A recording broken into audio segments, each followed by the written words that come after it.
તમે કોરોનાને ફેલાતા અટકાવી શકો છો. કેવી રીતે? કોરોનાનો ભય દરેક જગ્યાએ ફેલાયેલો છે. તે આપણી ચારો તરફ છે, જેને આપણે જોઈ શકતા નથી તો પણ આપણે સંક્રમિત થઈ જઈએ છીએ. ચિંતા ના કરો, ડરો નહીં. યોગ્ય સાવચેતી સાથે પોતાની જાતને સજ્જ કરો. જો ક્લિનિકની મુલાકાતે જવું હોય તો ડૉક્ટરના ક્લિનિક પર અગાઉથી જાણ કરો.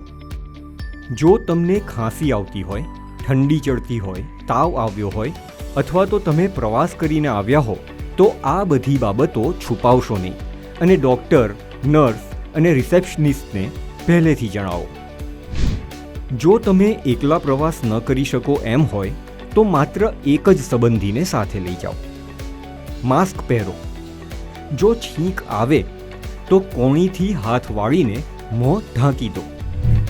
વપરાયા પછી ટિશ્યુ પેપરને કચરાપેટીમાં જ નાખો. હાથને વારંવાર સેનેટાઈઝ કરો. સુરક્ષિત સામાજિક અંતર જાળવો. કતારમાં ઊભા રહો. ધીરજ રાખો. સાવધાન રહો. આ રીતે કોરોનાના સંક્રમણથી પોતાની જાતને તથા અન્યોને સુરક્ષિત રાખો.